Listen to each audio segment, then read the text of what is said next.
Hello and welcome to another Tuesday night. This is the Station Hotel Talking Parra live show. We're here again after another loss. Look, I hate saying like Brad Arthur, but the effort was there. And they showed something, I guess, on Thursday night, but didn't come away with a win, and there's a lot of disappointment. We'll get to the game soon. First of all, thanks to our sponsors, Next Gen, Beach Jerky, Eurowork, Bay Vista, Spot On Hose and Fittings, JD's Buyers Agents, X-Visory, Paraleagues, Archibald Racing, Time for a Chat, Crown Property Finance, Riverside Brewing Co., Non-Stop Landscape, ZMS Trophies, and, of course, the Station Hotel. I'll bring everyone in. It's a smaller crew tonight. Before I go around the grounds and check how everyone's doing, I'll first of all say tonight's the night. We announced everyone that's in the draw to come to what looks like it will be a field. I'm not going to say the field because if I say the field, there's a chance someone will try and pull some strings behind the scenes. And behind the scenes, I don't need to know who I'm referring to. Tree's smiling, he knows what I'm referring to make sure we don't get that field. We've got a field booked in. It's very close to Parramatta. It's going to be awesome to get there and watch someone kick their way to Vegas, essentially. So tonight's the night. We had everyone in. Might still be a couple of sneaky chances to add someone in last minute if they make me laugh or make me do something. So, look, Jez isn't here tonight. I'm not going to tell you to share the page and say, well, you can share it anyway. So make sure you share it. And I'm not going to say comment shared because I won't be able to fucking keep up with it anyway. Make us laugh. The old saying, make it laugh, make it laugh, make us laugh. If you can make us laugh in the podcast, best comment, I might add them as well. So, look, let's get to it. I want to go around the grounds first. I'm going to go straight into, I guess it was some breaking news, but someone else has obviously got the information leaked to him from inside. So, Troy, mate, what's doing? Not much. Yeah, obviously disappointed with the result last week, being a Parra fan living in Penrith. But it's been a long week, hasn't it, until we play again. So not sure if I can really remember much of the game, to be honest, but we'll see what happens. But, yeah, I'm not too bad. Happy to see. So I'm trying to control this. It's not going to work. We're just going to stick with this one. Jack, mate, look, you're looking a bit better than last time I saw you. So, look, for those who don't know, I caught up with Jack on the weekend. He was here for a family thing. Some say we're extended family by marriage now, aren't we, Jack? But you'll always be family to me, mate. You'll always be my number one. The whole reason I got married to Beck was because of you. We all know that. But Jack had a pretty big night on the Friday night, and unfortunately on the Saturday for him, he was in a bit of a crook way now. I rocked up at about, 12 o'clock, I think it was, 12:30-ish. Jack had just got out of bed and wasn't feeling the best, and my mother-in-law decided to tell me that he wasn't feeling the best. And as he's, I guess you could call me his boss, in a way, podcast-wise, certainly he's superior. I said, you know what? He's got to be a real man. If he wants to come to Vegas and he wants to hang out with the big boys, he's got to back this up. So I got him a beer. It cost me about $8.50. Jack, how did that beer go for you, first of all? Oh, mate, it was a beautiful 3 sips before I begged my father to take over it and finish it for me.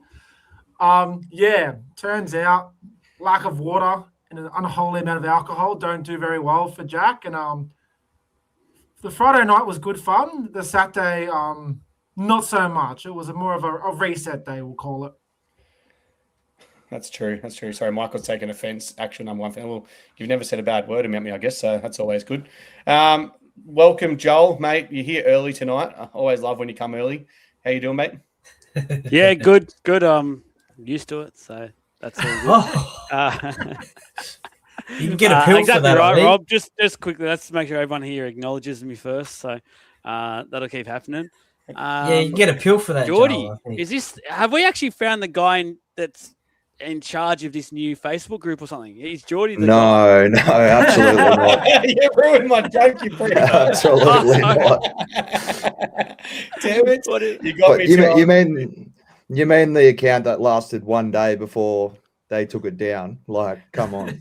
somehow still lasts longer than Joel by the sounds of things. But yeah, no, honestly, that page has come and gone more times than Joey Lussick. But no, it wasn't us. It's pretty sad that I had to put out that it wasn't us. But you're right, Joel. We have found him, the man himself, Geordie, behind Reclaim Our Eels or whatever it was. No, he's not really. Geordie's page is Electric Eels. Also uses AI, so a bit suspicious. Hayden's not here as well. So that's very suspicious because when we were talking about stuff in that group chat yesterday, he was not acknowledging it at all. Speaking of not acknowledging someone. He can acknowledge me, though. Yeah. So anyway, Joel's about to be the first person booted off the podcast tonight. But Geordie, here you mate. You're here. You've come on once before. You're doing your own stuff now, but always get you on when we've got room. We've got a cast of 7 that somehow ends up being 3 or 4. But welcome, mate. How you doing? Yeah, good, mate. Just come back from a 9-day cruise.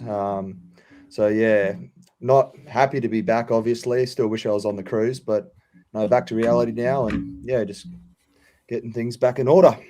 How was the cruise, mate? Speak it up. What'd you do? Watch Parramatta, obviously. Yeah, they had a little TV down in the casino, which I had to watch it on. I actually met Joash Papali'i's dad, Pele. So yeah, ended up watching the footy with him, and yeah, it was really good. Never actually met him. Is he a good bloke? Yeah, mate, he's a great fella. Great fella. Certainly sounds like Great what I've fella. seen. So I'm jealous as fuck. I love cruises. Thanks for that, Geordie.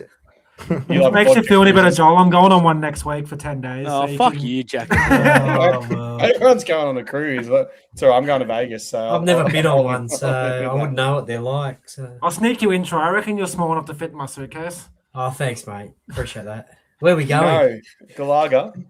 We haven't all been to Turkey, but I'm keen to go. So if you know a way to get us there, any sponsorship or anything, let me know. Because yeah, I'm fucking holding on. I'm just holding on. Oh, let's get into it straight away. We've spoken enough shit already, and I think we spent on League of Inches on Sunday night. We spent the first 25, 30 minutes talking shit. So breaking news come out whilst I was on League of Inches on Sunday night. News Corp broke it. I received some messages straight away.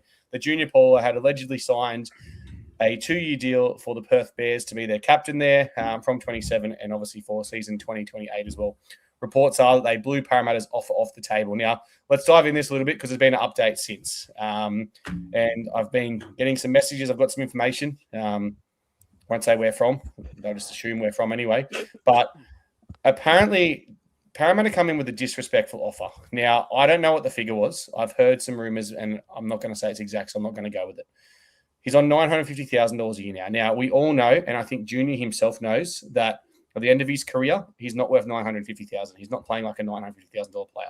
He's off the bench, but can still do a role. We saw at the start of this year, Junior can still do a role for us, and I think he has a lot to offer helping some of those young forwards like Dean Cumbrian, Sam Tuivasa, Ryder Talangi coming through along the way there. Even Harrison Edwards in a way as well, if Harrison Edwards is going to be part of that team next year. So, look, what I've been told, and once again, allegedly, I'm just going to use Jason's word of allegedly several times here, is that Junior wasn't happy with the offer. He found it disrespectful and wanted to renegotiate. That's fine. Like, everyone knows that most clubs negotiate with players. Apparently, our club doesn't. Then the offer was apparently pulled. It was a final take it or leave it offer, and Junior was obviously left disrespectful. Now, what I will say is Junior Paulo loves the club. He wants to stay at Parramatta, and Parramatta means everything to him.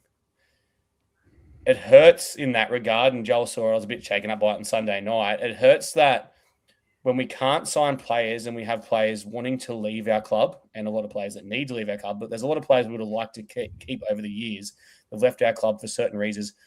When we have someone who's happy to take a significant pay cut and wants to stay, but is essentially being forced out, when we have, it's fucking lies as well. Let's be honest. Like, to see the article go out, we can't afford to keep him.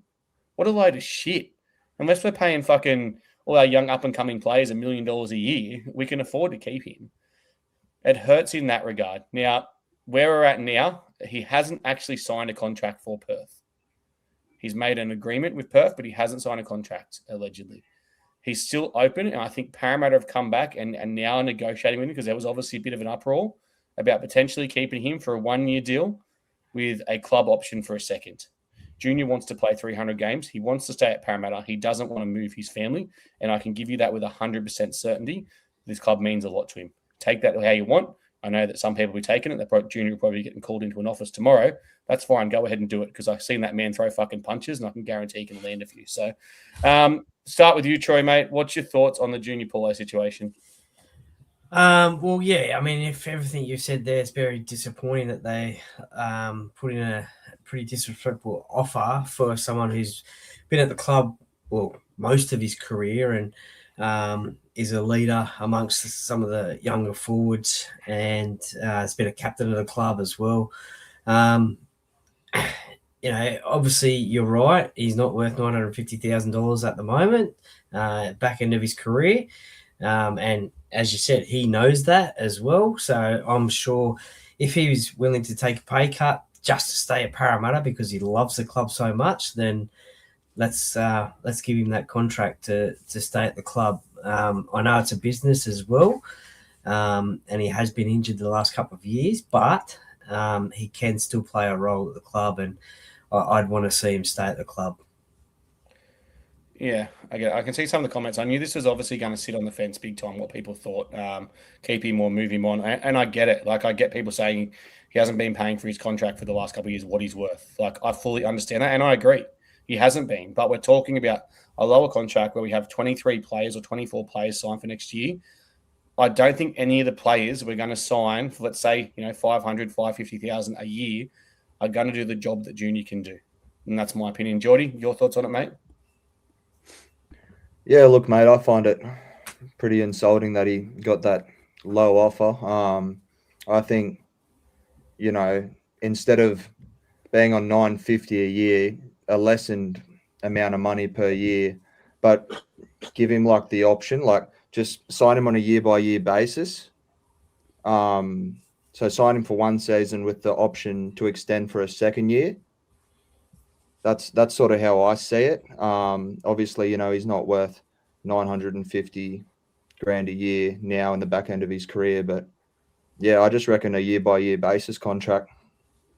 Yeah, and as I say, I want it to be obviously a club option favour. No doubt about that. I think he only wants to go one more year anyway. Like, this 2-year deal from Perth, I think was certainly a way just to obviously to get him over to Perth. Because let's be honest, who would want to move to Perth anyway? Especially play rugby league and have to spend as much time travelling as to do training and playing. But Michael's having a little crack in the comments. Couldn't come on the podcast, but having a crack in the comments.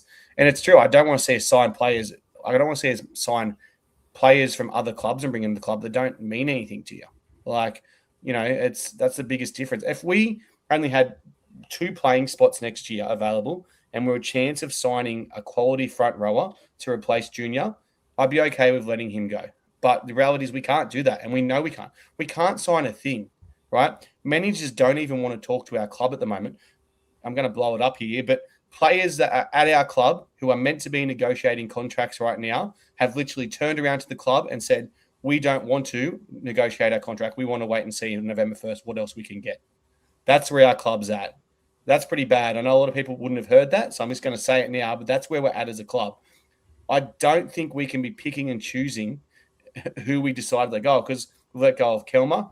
I'm okay with that. Jack de Belin. Obviously, Sean Russell's gone. Peasant's gone. Ronald Volkman's gone. And then we've got, obviously, Dylan Walker. Dylan Walker's gone. And I'll say now, I know the reason that Dylan Walker's gone. I'm not going to break it because it's not my place to say. But I really wish the club would come out and communicate with its fan on that one, because if that one gets out, it's going to be fucking bigger than Ben-Hur. So, Jack, mate, what's your thoughts? Actually, I'll go to Joel first because I know he's sitting pro. Let Junior go. So, Joel, your thoughts? I don't really mind about this letting him go, to be honest with you, because $950K we've had to wear for the last 2 years, and I think majority of Parra fans, it's been funny to hear them say, let's hurry up and let Junior go, basically, and offload him.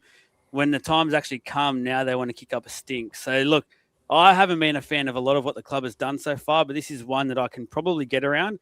I think most people out there know next year Junior's role would be off the bench, and there's no way I want to be paying a bench forward any more than $400K. So if that's an insulting offer to him, then so be it. That would be his role next year. And if the club means that much to him and he wants to play 300 games at the club, he should be happy with a $400K off the bench role where, to be honest with you, with our forward pack next year, there's potentially games where he wouldn't even be used as well, I can see next year. So the only worry with it is what you said earlier about there's literally no one on the market at the moment. So what are we doing? Because we're going to be very, very short. I keep hearing Spencer won't come to us. So if the club's banking on that signing, that's not going to happen.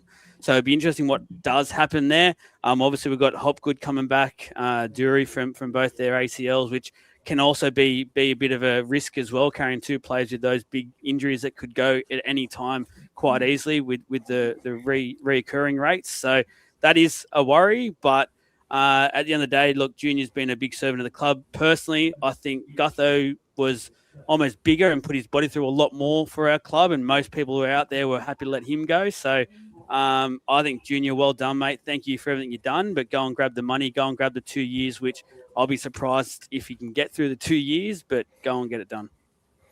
Yeah, it's like I said, I get a lot of what you're saying. So I want to talk about the Gutho one because it was mentioned in the comments. So I brought it up as well. So the difference with Gutho was offered to be kept around in a different role, and he rejected it. Junior's obviously getting that same offer. I don't think Gutho was ever spoken about losing a shitload of cash because he was under contract anyway, wasn't he? Gutho. So a little bit different in that regard. Gutho's contract wasn't up, and he was essentially moved on. And I got that decision as well because we all knew he wasn't at fullback, like good enough to be at fullback anymore. That's why the club wanted to move him to, that 14 Dylan Walker role to make him play like Dylan Walker. So I'll go to you, Jack. Your thoughts, mate. I'm not gonna make the comment about Dylan Walker because it's a very risky comment to make. I'm sure someone out there knows it and someone will say it in the comments. So just keep an eye on the comments if you really want to know. Go. Yeah. In terms of the Gutho thing, I think the situation's a bit different. We had a plan. We're bringing Iongi in. We offered him Gutho the role. He could stay fullback and go chase the money with the Dragons. I don't see us having a plan. We're going to blood some more forwards. I think keeping Paulo is more than just on the field. If we're going to offer DeBellin a 1+1, do the same fucking thing for Paulo. And I think he's very well aware of the fact that he's not going to be, his role's going to be limited.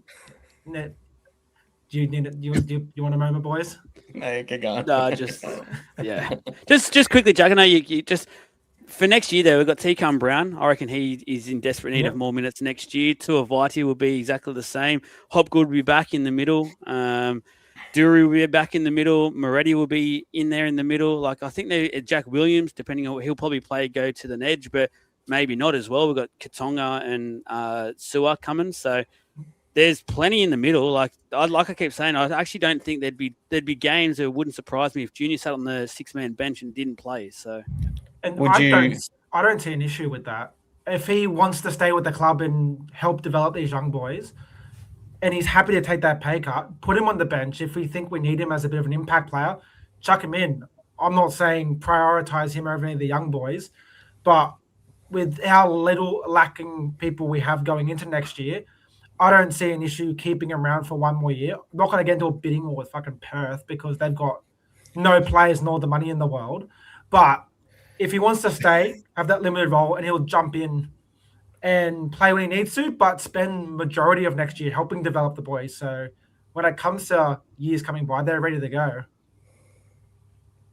Yeah, I agree. Sorry, these comments is the thing I want to say is at the start of the year, Joel, you were a big advocate of Dylan Walker playing Junior Paulo potentially playing 13 after that Samoa thing. I agree. We've got some good young forwards coming through, as touched on. I need to start moving this around. I'm going to go about this one. This is fucking too hard. I don't know how Jez does it. We've got... No Jez tonight. No Jez. I'm doing everything. Can't you tell? It's a shit show at the moment. Yeah. I'm dizzy. The camera's going everywhere. You got T-Cum Brown, Sam Tuivasa, as you said, Luca Moretti. We've got, Ryder Talangi coming through. Dury, obviously Hopgood. We're losing Walker. We've got Harrison Edwards there. I really want to see Junior Paulo. If he does stick around, if he makes that decision that Dylan Walker's in my fucking head here in case you can't tell, guys. Junior Paulo plays off the bench and comes on and does play a bit of that 13 role. And then obviously tucks the ball and runs when we need him to. But we can talk about it all night. I know everyone has a split decision on it. We'll see where it goes. But obviously not officially signed with Perth yet. And by all reports, wants to stick around big time. Trey, stop laughing at the comments. Oh, sorry. There you go. G'day, Jack and Joel from League of Inches. G'day, Andy. Don't you love that you're not Joel, just Joel anymore? You're always Joel from League of Inches. It's like it's your middle name from League of Inches. I want to give Andy a shout out. Andy obviously got added to the kicking comp last week, but Andy's getting the special offer. And Andy actually gets a second chance. So not only did he come and take a photo, I was one of several people that come and took a photo with me last week. I forgot to share them all, to be honest, because I was looking after my kid. But I forgot to share them to the story. But Andy also bought me a birthday present. So, mate, at Talking Para, we're all about under the table deals. And we'll 100% look after you if you do something nice to us. So he bought me chocolates, which I fucking demolished. Favorites. He was told not to bring a thing. He bought favorites. And he bought me some Parramatta Eels golf balls. So, Andy, mate, not only are you in that kicking competition, you get a second chance as well. So if you shank one, you go again. So you might make it to the 30 if you're lucky. All right, let's move on from that. The comments are great. So obviously Thursday night, 24 points to 18. Parramatta Eels defeated by the Penrith Panthers, first versus 16th. The Penrith fans carrying on like they've won a comp.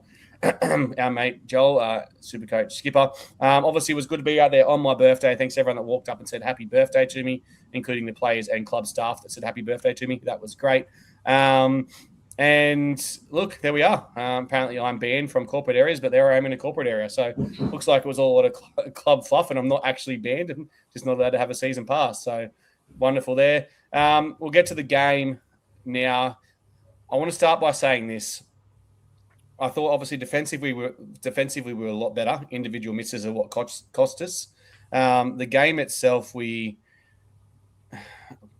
obviously the 20 minutes was very frustrating. We played boring football, 20 minutes against 12 men, and we just couldn't seem to do anything. I think we had 5 offloads the whole game. I'll bring that up. So when you work it out, that's our top things there. Offloads. Kicker had 2, Brown had 1, so 4. 4 offloads the whole game. Now, we're behind in a game against a team coming first, and we played it safe, right? What this screams of to me is that people want to protect their job. Both players and coaching staff want to protect their job. They're being told to play it safe. Not once in that game did I see our 6-7 combine together. So not once did I see that. Okay. And that's really disappointing. Like Walker was always that middleman, and Walker was combining with Mitch and combining with Volkman, but not once did Moses and Volkman work together. Now it looks to me like those two don't want to be playing with each other, or maybe Moses doesn't want to be playing with Volkman, and it makes sense because he's not going to be here next year. So why do you want to work on that combination? But I think that's what cost us big time. A lack of backline moves and a lack of working together. Your thoughts, Troy? Well, we did what I said we needed to do and start well. Certainly, 12-0 up. That was what we needed to do. But those 20 minutes without those 2 players, those 2 Penrith players on the field, that's what really cost us, I think, as well. Any good team does score points with a man down on the opposition. So that did cost us. But I thought most of the game we were pretty much in it, 60 minutes, I thought. But then, we can whinge and complain about all the referee mistakes as you want. But, I mean, that goes in roundabouts, doesn't it? So maybe this week we might get all those calls ourselves. So just have to wait and see. But, yeah, very disappointing to lose the game. But we played pretty well. Oh, fuck, I thought you were done. It kept going. We don't have closed captions on, Rob. That's your phone that has closed captions on. You can turn that off. I don't even know they're a thing. But I hate to see what it's saying every time Troy speaks because it wouldn't make much sense. Jack, thoughts? You look at the score and go, we had a crack, and then you watch the game. Like every time we decided to do a backline movement, we just went side to side and did fucking nothing. The 2 times we hit short, or a few times we hit short, with a line breaks or score. And then they get a man down, and we decided to just rack it up and do fuck all for 20 minutes. We have our random little spurts where we look really good, and then the rest we just look fucking bland. Like we're trying so hard not to fuck up that we won't take any risks, and we're not going to win any games doing that, especially against Penrith. I stopped listening to you, Jack, but I know what you're saying. Mate, I notice when you giggle and you start looking into the distance. No, I've realised I haven't been sharing the YouTube comments because, Daniel Anderson. Multitask. Well, Daniel Anderson, who we got rid of at our club in 2010, is now recruiting for the Saints, and look how good they're going. There's some really good comments here. Like, Dragons have just signed their 6th player, Cody Nikarima, and this one, who I don't know who this is, but, obviously that comment there. So the YouTube comments are going off tonight, those YouTube people, so get on board. But what I was about to say, sorry, Jack, was We need to bring in a fine system for podcast members that say they're not available tonight and then appear in the comments. Because Longy's been doing it every week. Michael has been doing it. He's got an excuse tonight. But now Hayden's appearing in the comments thanking everyone for my birthday event. That's got to be some kind of fine. We need to come up with a fine system for Vegas. Well, what's the excuse he's got to come up with then? Put him in a Dogs jersey or a Titans one. Mate, he does that for the fun of it. I'm joking, Hayden. It's got to be Make him wear lipstick. It's got to be. Well, he already wore a dress. It's got to be more than him. It's got to be. I reckon when we do the roller coaster that Troy's doing in Vegas, right? Every time someone does or says something stupid, we've got to keep a tally from now till then. There's going to be group chats, live podcasts, or stuff like this. Now he's gone from YouTube to Facebook as well, just to make it even more obvious. Get the numbers up. And yeah, he turned around. I reckon a fine system before we go on that roller coaster. Every time you fuck up, it's one drink. You'd have one drink before you go on. So if you fuck up 10 times, Tori, which is likely, you've got to have 10 drinks before going on that roller coaster. Did you just call me Toy? Troy? Okay. So, all right, back to what we were talking about. Geordie, mate, your thoughts on Thursday night's game? Yeah, look, mate, we started well. Obviously took the lead at half time, and then look, Penrith gave us a golden opportunity to take the lead there. Like, they were down to 12 players for 20 minutes. I've seen people blame the refs. Yeah, there were 2 questionable calls, but that's not what cost us the game. What cost us the game is we didn't put them to bed when we had the chance. So it's good. It's good that you're the first person to mention those calls and just say it didn't cost us, because, look, forward pass probably, but like I said, we had plenty of opportunities to win that game. You're right, that's certainly not what cost us. We can't be like other podcasts and go off and blame that because it's the agenda they want to drive. Joel, mate, your thoughts? I'm not that happy, to be honest with you, because it was another loss. Honestly, any first grade team should have won that. Penrith we literally had 20 minutes of playing a team with 12 men, and we shut up shop. Like, we started really well, and that's the way I'm hoping we play for the next 5-6 weeks, because we've got literally no man's land, have nothing to play for. We had a man advantage, and we tried to go set with the Penrith Panthers. Like, that just made no sense. We played right into the hands of what Penrith would have wanted us to do, and we did it. It was just so stupid. There was no, obviously, structure there to play with. I don't get where the club is at the moment. I don't get what the mentality is. I don't know if there's someone in there thinking, oh, mathematically, we can still make the 8. So let's go. And, like, honestly, give me a break. We're not making the 8. We're not playing finals. We're probably going to be lucky to finish outside the bottom 4. It's just, I don't get why we're up against the probably premiers, likely. We had them on the ropes. And thanks to not just that period of time where we just shut up shop, we also just decided to drop balls like we do every week at the moment. We had some poor discipline. And then you mentioned it, and I may as well just start there because we're going to get there eventually. Then you got podcasters out there who, unfortunately, some people out there won't actually believe, and the club wants to run a narrative the morning after a loss that we should have won, and it was embarrassing that we didn't, want to start to push a narrative around trying to blame the referees. Seriously, it is getting to a very, very embarrassing stage where this club is at. If we lose a game to 12 men for 20 minutes, and the club wants to go out and push a narrative the morning after the loss of blaming referees. Look in your own backyard. Look what we've been doing all year with our poor discipline. Look at all year we've had really bad errors coming out of our own end and following points and stuff. That's the reason why we lost that game on the weekend, because no one's fixed it up the whole year. Don't forget blaming injuries too. Oh yeah, we've got to blame injuries. So I think, yeah, you can blame all those things. The simple fact is that our recruitment hasn't been good enough, and we've got a bunch of players that wouldn't be playing first grade at any other club, and we've now got a bunch of players that are going to other clubs still playing first grade. I'm sick of this shit. Oh, who else have we got? Who can we put there? Like, we've got to keep them there. Like, they're good players. They're fucking good players. We wouldn't be sitting 16th or 15th or whatever we are. 16th? Are we 16th now? Because Titans won, didn't they? No, Tigers got smashed. We're 15th. We're 15th, so we somehow held our position. But, like, that's the reality of it. Like, we're going to get to the team list, and we're going to talk about that again, but it just fucking grinds my gears that people want to be like that. Like, I get you love your club. I get your passion. I get you care. But the reality is that we're shit at the moment, and we've been shit for 4 years, and we're not getting any better. And if you want to sit there on your high horse and say, but things will get better, mate, there's someone somewhere, not on this podcast because Troy's the only old one, has been saying that for 40 years. Things will get better. It'll be right. It'll happen, and it hasn't happened. And that's why things have got to change.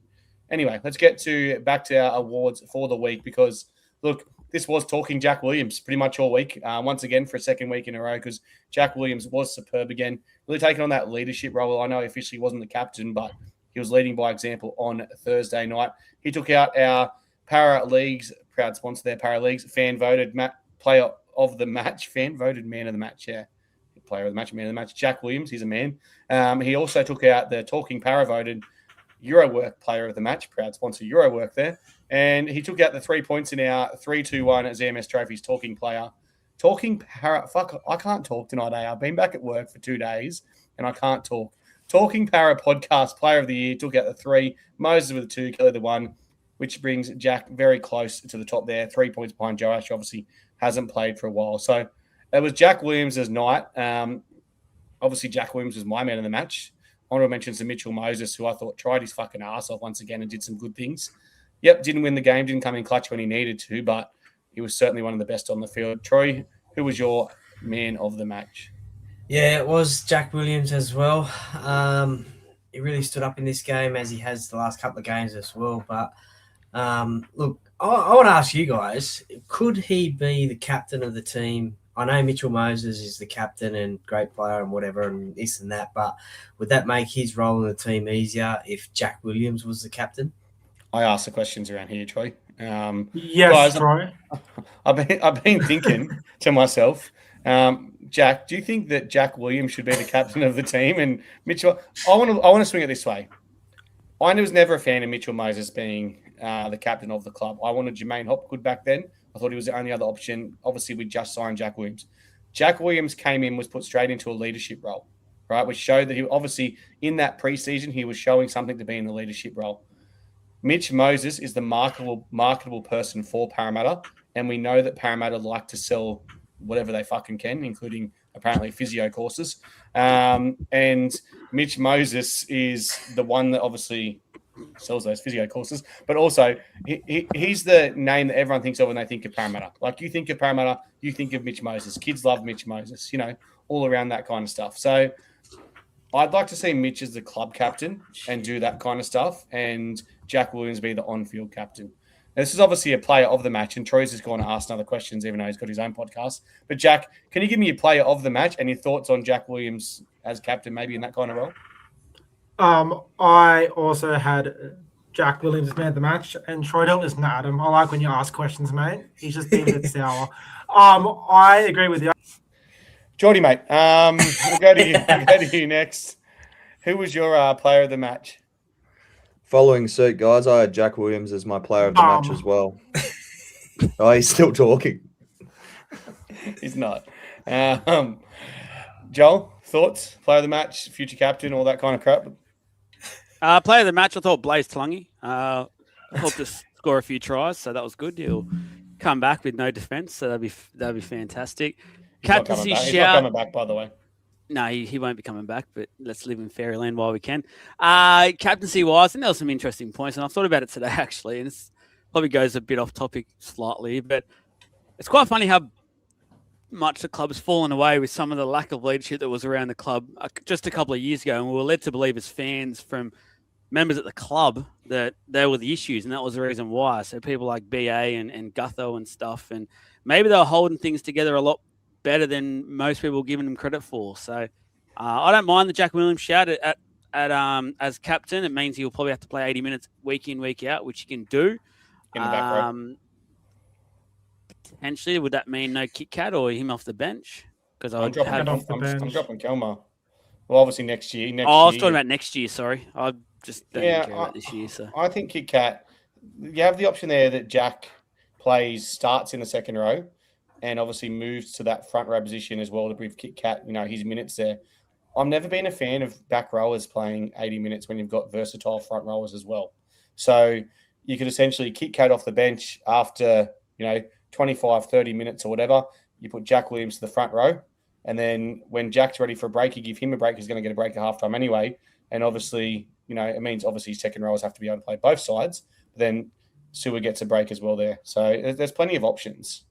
If we are to give Jack Williams the captaincy, what I will say is, going off some of the things I've heard about him to the Chiefs, he would need to commit to our club before we give him the captaincy, because there's a real chance he's there next year and then he leaves, and there's no point changing the captaincy if that's the case.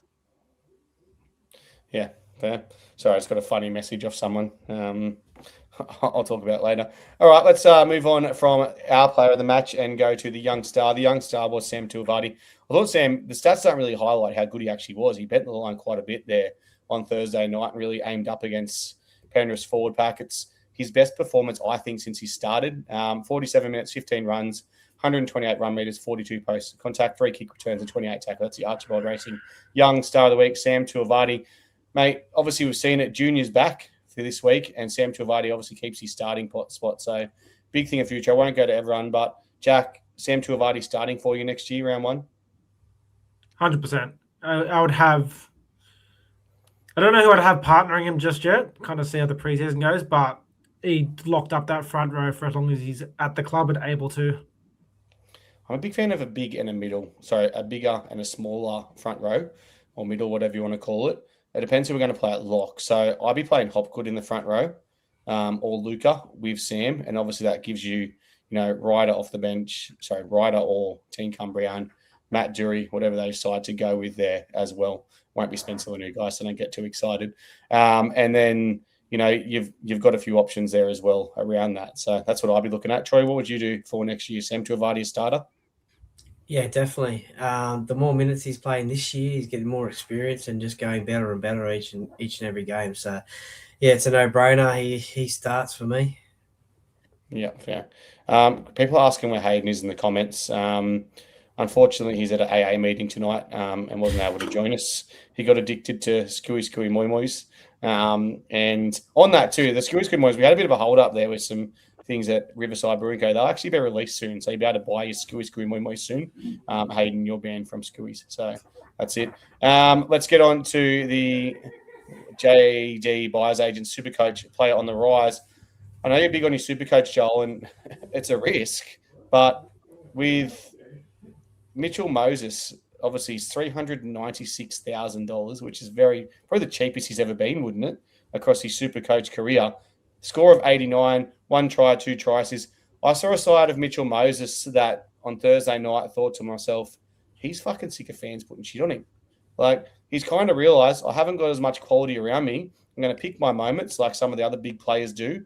I'm going to work with who wants to work with me, e.g. Jack Williams, and I'm going to create plays that work for me, the kick across from Volkman to Mitch. And I'm going to make this about Mitch Moses. And honestly, I don't blame him, but give us thoughts on his performance, Joel, and would you put him in your Supercoach team or not? Absolutely not for Supercoach. There's too many good. It's basically Cleary Hines, lock it in, see you later. If you're still playing Supercoach, that is. Cause that's I'm not. I gave up a long time ago, as you can tell. Tough start time of the season. I've got an interesting take on Mitchell Moses' performance the other night. I think he started very, very well. I think that's clear. Anyone could have seen that. I think he fizzled out a little bit, though. And to be honest, we were bagging him for that 20-minute period with 12 men. I actually think he was extremely quiet during that period as well. And I think us playing it high-end attacking football is off Mitchell Moses. And I think his running game has obviously not been there for a while. I think he's once again not playing fully fit, which is no surprise. Off the Origin and picking up, I think he picked up a massive cork or something through that. So again, we get the scraps from him, but same old every year. We get the 50% Mitchell Moses for the rest of the year and have to live with it. But yeah, I think he started well. I just think he didn't finish the game that well last week. Fair. Hayden obviously dressed. Hayden's funnier in the comments and he's actually live on the show. Hayden, I hope you took your missus to that meeting as well, because she obviously needs to accept average as well. So, all right, let's go to Geordie. Your thoughts on Mitch Moses' performance? Yeah, obviously when Mitch plays his best footy, he's getting involved in the game. And yeah, he picked his moments. But yeah, as Joel was saying, that 20-minute period where Penrith were down to 12 players, he needed to be more busy. And I don't think his kicks had the height or the depth in that period as well, where our boys could have chased it and got the ball back and scored. So, yeah, that's just my opinion. Yeah, I agree. Like I said, it wasn't a perfect performance, but I said it was definitely more of an individual performance, and I don't really blame him for going that. And clearly, be great at Parramatta. Definitely not going to happen. All right, moving on from that. Obviously, I brought this up earlier. It was the top performers. No real surprises. Iongi and Kelly. Kelly ran for 251 meters, which was absolutely fucking huge. Like, didn't have one of those games where he did his breakout moments so he can pull that freaky shit and had a couple of errors, but 251 run meters is massive. Ongi with the run meters as well. Some question marks on his defense once again. I thought our defensive structure just wasn't quite getting across, and like I said, some weak efforts there as well in the line from other players. So it's enough talking about the NRL match. Let's go to the NRLW match. Jack, I know you were flying back because you obviously missed it. Me and Troy watched it. Joel, I haven't spoken to you. I'm not sure if you catch that game on Sundays. Yes, nod, or shake no, so I don't ask any questions. Geordie, you're on a cruise, mate, so I know you missed it. So, but it was a much improved performance by the girls defensively. 14 points to 12, they lost the game. Bit controversial at the end. Probably wasn't a forward pass, was called forward. I knew it wasn't going to be a try because they weren't celebrating, but give Abby Church a massive shout out. 2 individual efforts that meant that she, pretty much put those girls, those ladies, whatever you call them, in the game. So she killed it. Actually reminded me a bit of Clint Gutherson with some of her efforts, the way she was playing. So that's obviously a huge rap there for her, but the effort was certainly there. Troy, your thoughts on the game? Yeah, well, it was a much improved performance. Obviously, losing Rory Owen early was a bit of a blow, but you just mentioned Abby Church. I mean, what was the first try? I think it was like 80 meters, I think, and then the chip and chase as well. So I love a good chip and chase try, and she is like Gutho because she turns up each and every week and just puts in 110% each and every week as well. So you're right, the pass wasn't forward, but the Warriors were good enough to hold on in the end. I want to give Steve Georgalis a bit of a rap here as well. Obviously, the coach of the NRLW. He pulled the trigger and dropped some underperforming players and made some changes. And that's huge to do when you start the season. That was their 4th game, so 0-3. His job was essentially on the line, most likely, and he wasn't afraid to pull that. And that's not something we see at our club very often. So congrats to Steve Georgalis. Wow, Steve Georgalis on that one. They go again this week, round 5. It's NRLW Magic Round down there at Wagga. They play the Knights. The team's essentially the same as what it was at starting 17 from last week. Kelly Joseph made a club debut last week and made a massive difference defensively and with some tough carries. So Newcastle obviously going very well. I think they've only lost the one game was it 1 or 2 games? They lost 1 or 2, but they're obviously trying to watch Newcastle, to be honest. Can't stand that club. I've had a change of heart since Sunday night again. So they're a big chance, obviously, down there to get their first win. So good luck to the girls. All right, there's obviously some people watching. It is our Vegas kicking competition, as we said. Now, we've added a lot of people to the draw through the podcast. It was meant to be about 20 to 30 people. I think we've ended up with close to 50 because I'm just too generous. But the kicking comp will happen on Sunday, the 30th of August. Now, obviously, I've got to run through all these names. It's going to be very fucking painful. But I did the draw today. It took me ages. If anyone comes at me and says I rigged the draw, I think I know 2 people on this list that I have drawn out. So let's go to the Vegas giveaway. So throughout the podcast, we've added Scott Harris, Rob Macker, Jake Jordan, Lachlan Carmichael, Brent Mirando, Michelle Nugent, Megan Charlton, Jonathan John Awar, Jason Haley, Ahmed Alameden, Luke, this is fucking shocking. There's so many names. Luke Byfield, Andy Bowen, and Jamal, whatever Jamal's, I didn't even bother trying to say Jamal's last name. I would have failed. Now, I've drawn out today. This is the people that are on the list. So if you're watching, you're on the list. I'm going to post this. Look, if you don't message the page, you get the info. You won't be there. So Emily Meehan, Maya Jeff, Zach London, Taylor Vines, Braith Brittle, Ashley Jade, Matthew Healy. I see Matthew in the comments, actually. Stephen Walters, Tyron James, Zara Carmichael, Michael Stoker, Tegan Clancy, Rachel Young, Michael Haynes, Daniel Ackling, Kyle Stacey, Kirk Perkins, Peter Cotter, Jimmy Haskell, Sophia Wilmot, Tom Shearer, also sent him in the comments, Jesse Gill, Michelle Miller, Taylor Vines, and Chris Heffernan.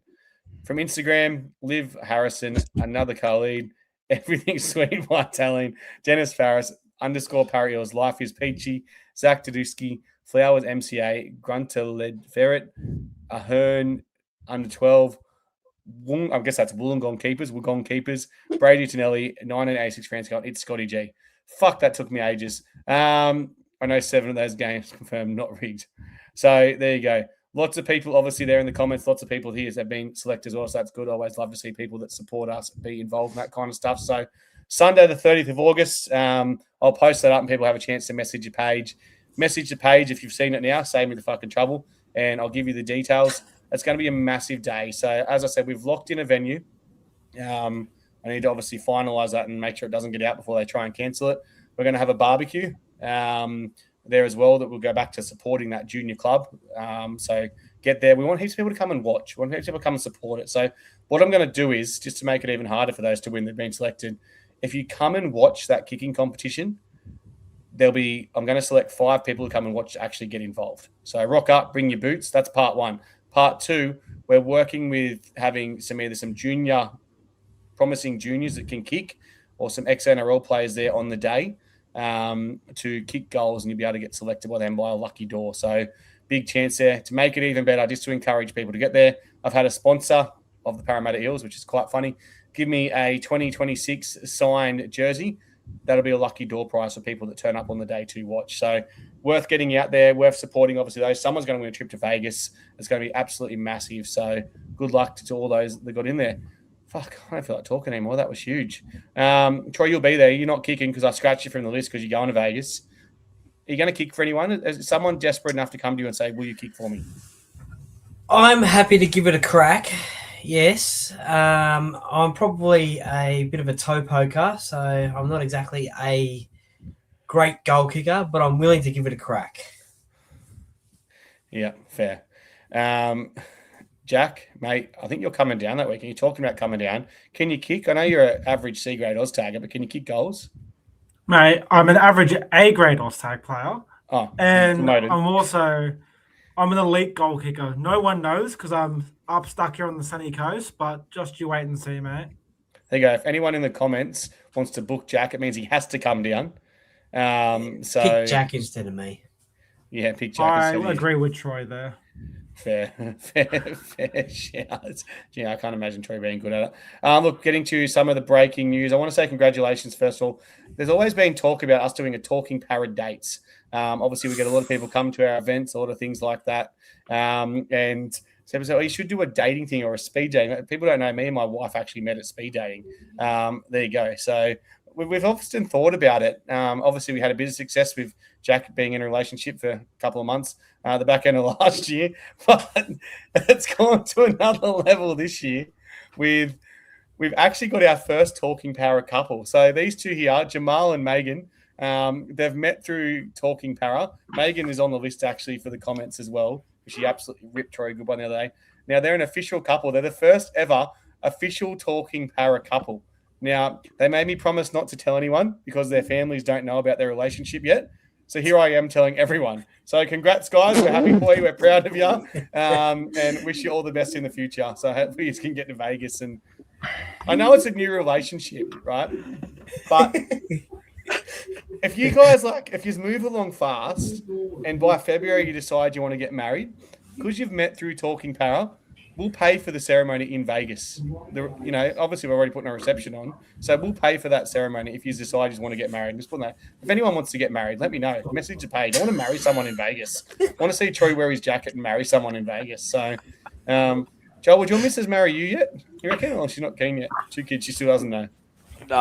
No, not keen. Just wants few more kids off me because I make some good ones. So good ones. Get there at some point. It's down the line. So it's a quick effort. It's inevitable. So. It's one of those. It's at the stage now where it's going to happen.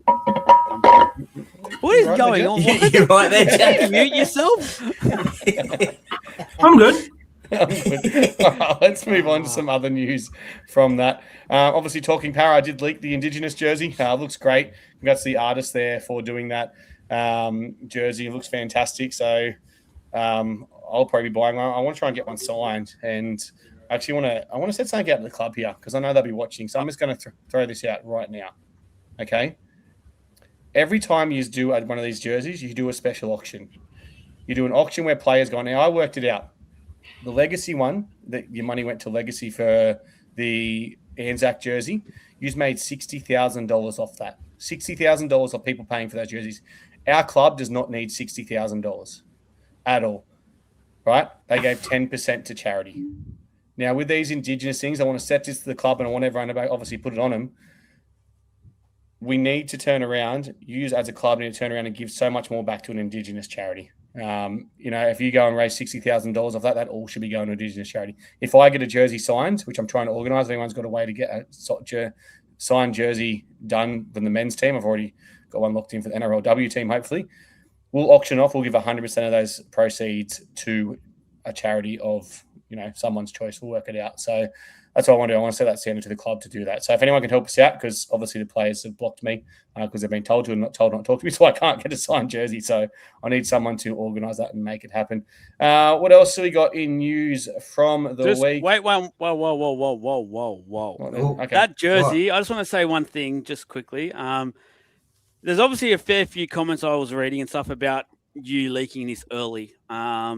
I want to tell those people to start waking up to themselves, because there is no way in the world that you can go to Adam and bag him for that. Look what journos do on a daily basis. What you should be pointing the finger at is why in the hell are the club leaking like a sieve still and going to a guy that they apparently bar and don't want anything to do with and has the opportunity to leak that out first. That is the real question. Not of some podcast or a page posting it out for all us fans to see and get a heads up for, which we should be appreciative for. Why some of you are still in the comments and trying to bag and point fingers, I think is actually childish, and you're just a finger puppet for the club. Your pointing of the finger should be directed at the club there, not at this podcast at all. I just want to say this as well, while you brought up, because I wasn't going to. Who leaked Adam is a question. Yeah, I'll tell you exactly who leaked it. It was Kelma Talangi, and he should be dropped this weekend. No, it wasn't Kelma Talangi. It wasn't Kelma Talangi. Who leaked it to me? The reality is, what the club does is they always send these jerseys out to multiple people, to obviously get their thoughts on them, see if they're interested in purchasing them, all that kind of stuff. I'm not going to say where I got the jersey from. The reality is, like when they wanted to I got in trouble for breaking the Adidas deal. If the club wanted to just come out and say stuff, they don't have to, I guess, be so obvious with stuff. With the Adidas deal, they turn around, they sent it to every single other person they spoke to about signing a deal and said, we've gone with Adidas. That's how it got out. With this jersey, they had a chance. Now, the jersey's been sitting there for 8 months. I've had it for about 2.5 months. Right. I just need a little bit of confirmation of which jersey it was, which I got. The reality is that, so that a lot tonight, the reality is, they put out a teaser for a fucking jersey at 6 o'clock.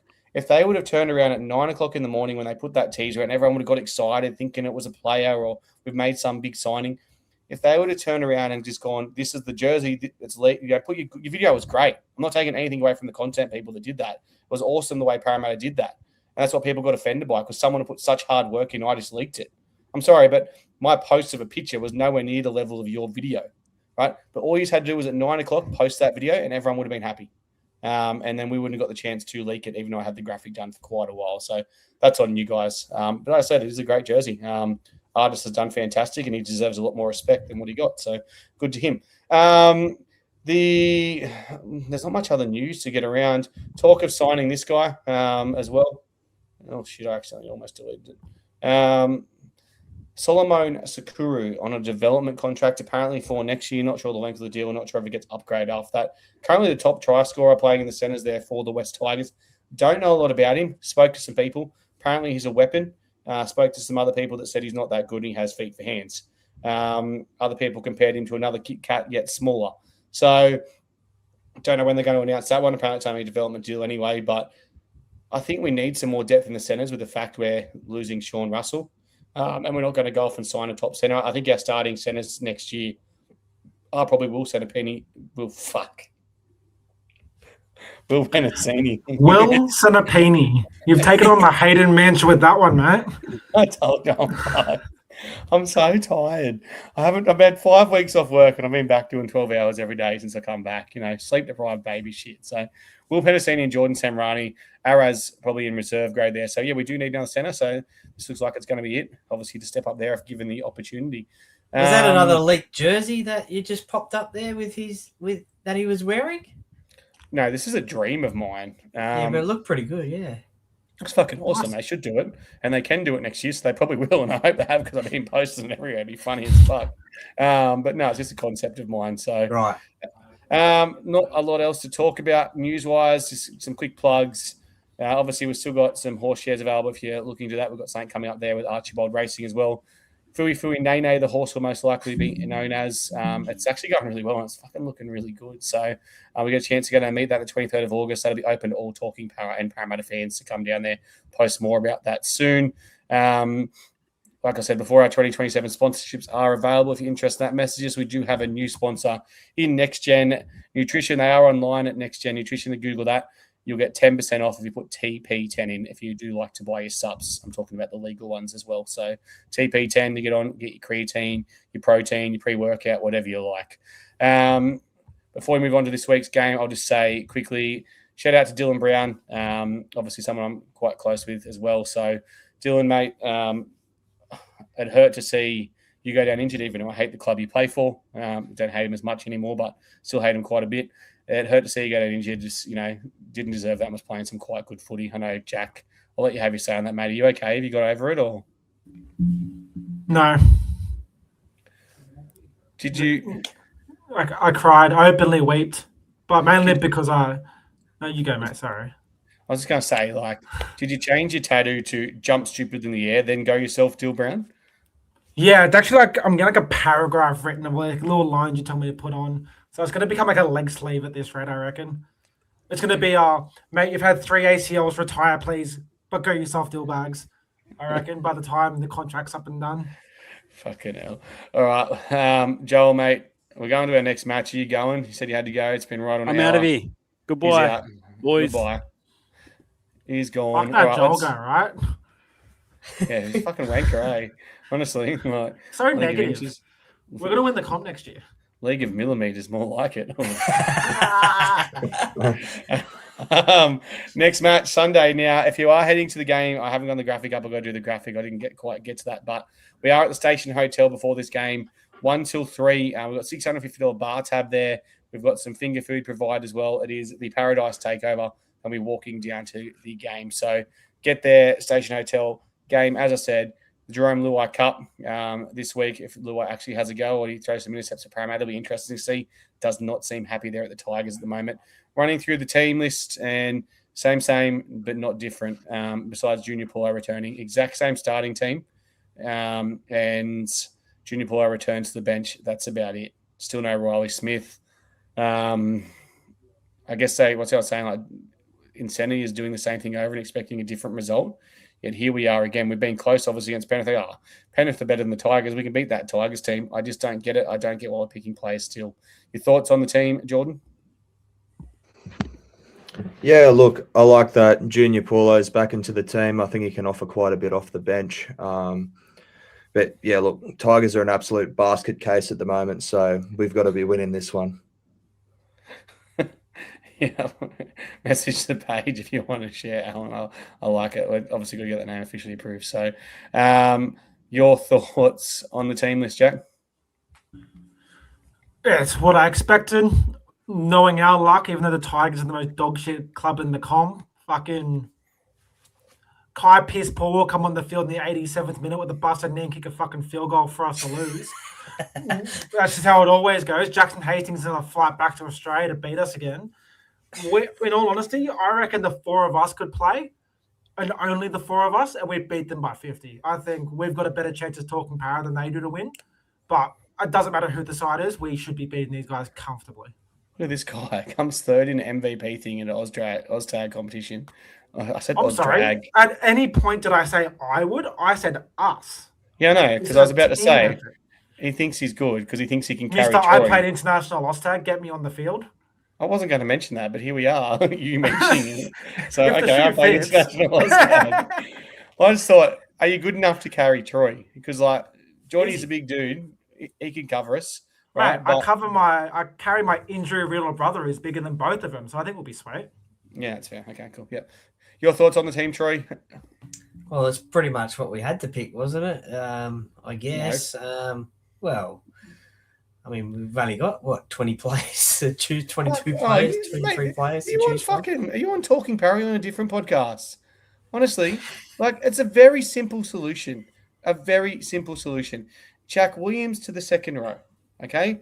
Kelma Talangi to the extended bench where he doesn't play, and then you put Team Brown starting, or you put Junior Paulo, or you can even put Harris. You can even start Jack DeBell in the front row. There's so many options. Start Harris and Edwards at lock. Bring Ryder Talangi there if he's ready to go, and bring Riley Smith in as well. Riley Smith at 9 or 14.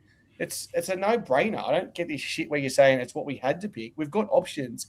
We're just picking blokes that aren't going to be here next year, and blokes that want to play football for the club are stuck in reserve grade, or because our stupid club decides they want someone who's a big name signing there instead. Hey, be positive. We haven't lost the game yet. Have faith. That's the thing, though. We're playing the Tigers, who are an absolute basket case at the moment. And if I reckon Kelma for a double. It's a good bet. I like it. If we turn around and we win this game, they'll be walking around puffing out their chests how good a victory it is when we beat the 16th place Tigers when we're 15th. We're an absolute basket case at the moment, okay? And that's the worry. They can't go into it. They can't go into this game thinking they're going to win it, because they are a basket case, the Tigers. They can't go into it thinking, we're going to win this easy.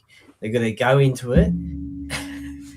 They've got to go into this game like they did last week, with the same mentality as if they're playing first place, and really give it a crack. As you mentioned there, I probably would have had Riley Smith in this team. I don't know what's going on there. That 1-2 with Riley and Talon worked well before, when at the start of the year and late last year. So that would probably be one of the changes I would make. But yep, we're not the coach. No, we're not. Let's get to our bold predictions. If anyone in the comments wants to do me a fucking solid, there's Ben Charlesworth from Spot on Hose and Fittings. Ben, can you please write down these predictions and send them through to me?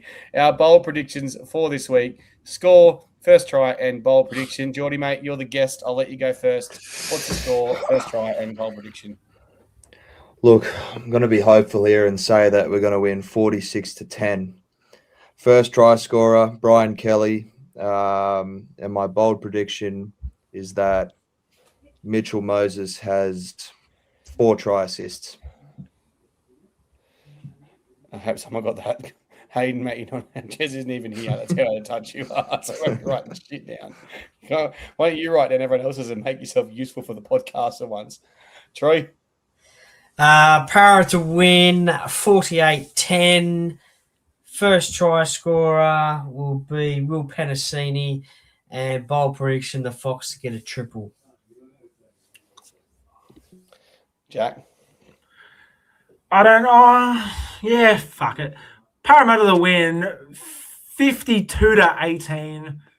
First try scorer, my boy Kelma Talangi. I've got a good feeling about him this week. Bold prediction. We concede the first 3 tries and score 52 on the trot afterwards. Why not? Are you still drunk?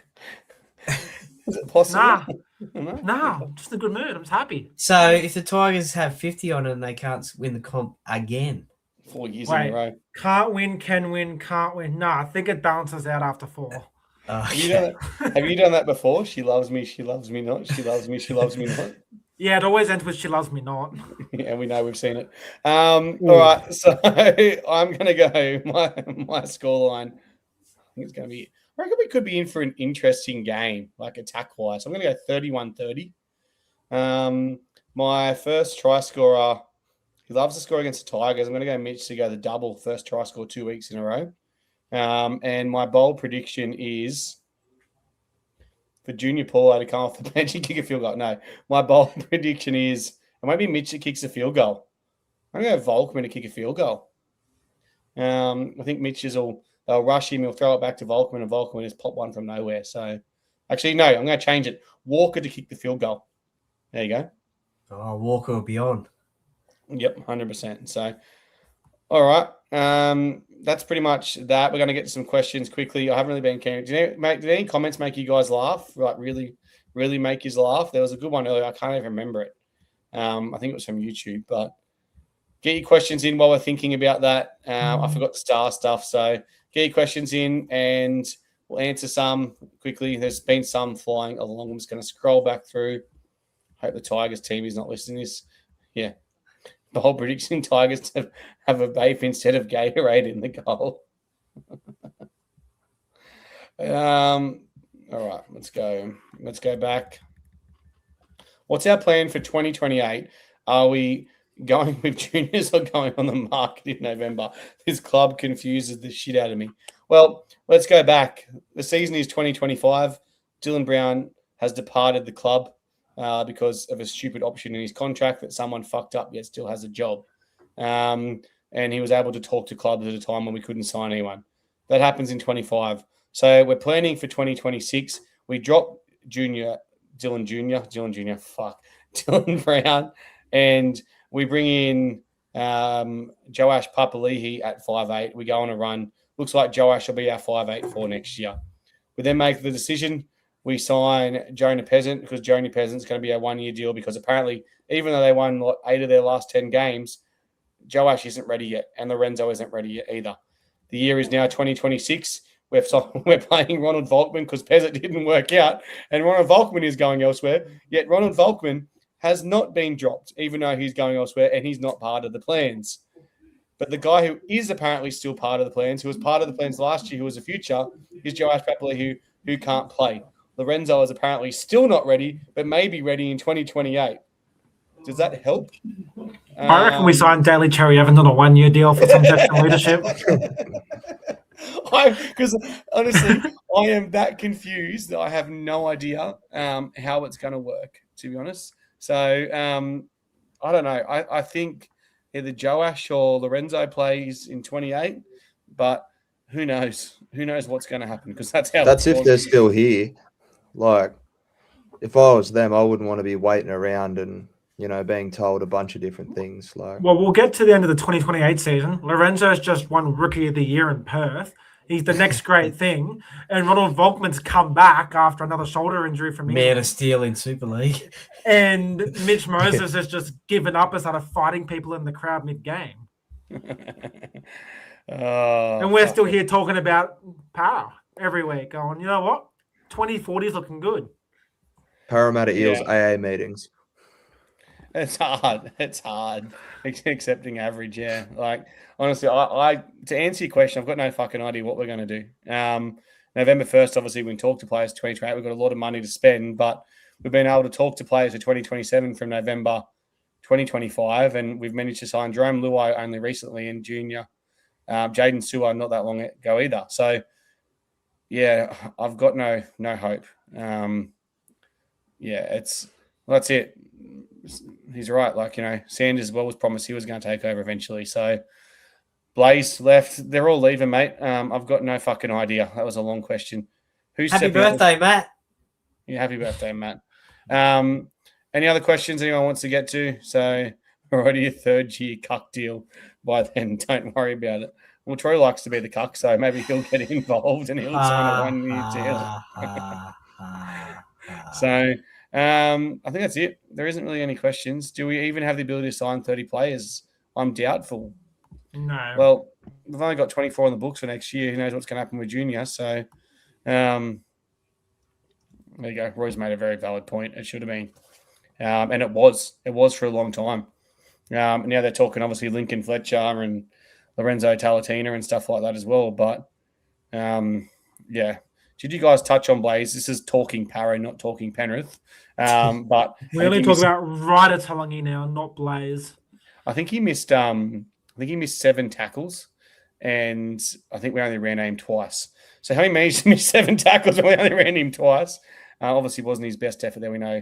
We probably should have gone back to that a lot more, to be honest. Anyone know what's happening with the investigation? Anyone know? Well, they're denying there is an investigation, the club, to the media. but apparently there is one. I've got no idea what's going on, mate. These rumors of what's his name? Richardson. What's his first Shane name? Richardson. Shane Richardson. There's rumors floating around Shane Richardson's going to be the job on Monday. I'm getting told Shane Richardson looks like he's going to South Sydney, but apparently he's also been at Parramatta games. So watch your space. Anything could happen there.